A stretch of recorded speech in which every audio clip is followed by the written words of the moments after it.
कोविड-19 की शुरुआत में चीनी कंपनियां भारतीय कंपनियों में निवेश करने में बहुत दिलचस्पी दिखा रही थी। इसके बाद भारत सरकार ने इस बात का पता लगाया कि ये चीनी कंपनियां जो निवेश है वो इसलिए कर रही थी ताकि वो भारतीय कंपनियों को अपने अंदर ले सकें, यानी कि उन पर अपना स्वामित्व जता सकें।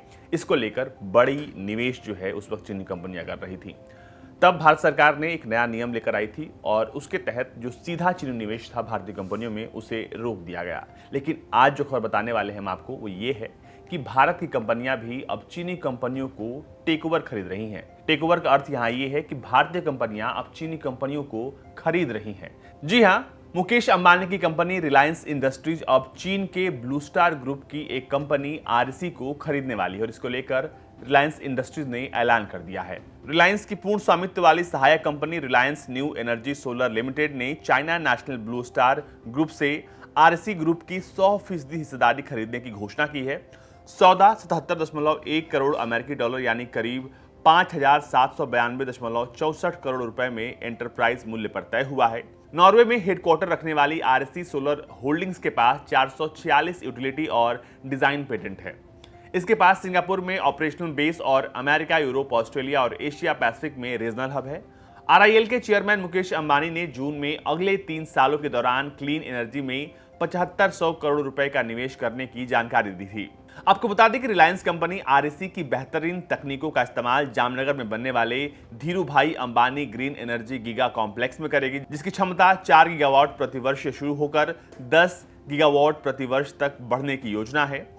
जहां आरईसी के पास बेहतर सोलर तकनीक है और इस तकनीक का इस्तेमाल भारतीय कंपनी रिलायंस इंडस्ट्रीज बखूबी करेगी। इस अधिग्रहण पर आरआईएल के चेयरमैन मुकेश अंबानी ने कहा, मैं आरईसी के अधिग्रहण से बेहद खुश हूं क्योंकि ये सौर ऊर्जा की असीमित और साल भर मिलने वाली सौर शक्ति का दोहन करने में मदद करेगा। ये अधिग्रहण दशक के अंत से पहले 100 गीगावाट क्लीन और ग्रीन एनर्जी बनाने में रिलायंस के लक्ष्य को प्राप्त करने के लिए नई और एडवांस टेक्नोलॉजी और परिचालन क्षमताओं में निवेश करने की हमारी रणनीति के अनुरूप है। आपको बता दें कि आरईसी के अधिग्रहण से रिलायंस की पहुंच अमेरिका, यूरोप, ऑस्ट्रेलिया और एशिया के साथ साथ दुनिया भर के सौर ऊर्जा बाजारों में हो जाएगी, क्योंकि रिलायंस के पास बड़े पैमाने पर परियोजना लगाने और उसे उत्कृष्टता से चलाने और दशकों का अनुभव है।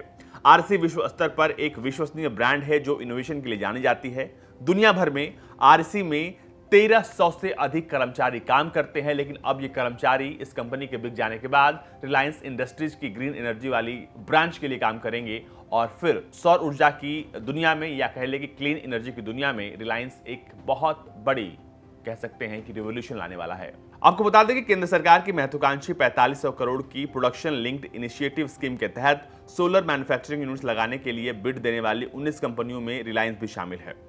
प्रधानमंत्री नरेंद्र मोदी का लक्ष्य 2030 तक भारत में 450 गीगावाट रिन्यूएबल एनर्जी का उत्पादन है और इसे प्राप्त करने के किसी एकल कंपनी का ये सबसे बड़ा योगदान होगा, क्योंकि रिलायंस जो काम कर रहा है ग्रीन एनर्जी और क्लीन एनर्जी को लेकर वो वाकई में दुनिया भर में क्रांति ला देगा, क्योंकि साल के अंत तक ये जो पूरा प्रोडक्शन है वहां से 100 गीगावाट तक की क्लीन एनर्जी जो है वो उत्पादन होगी, जो कि भारत सरकार का जो लक्ष्य है उसको पूरा करने में बहुत बड़ा रोल निभाएगी।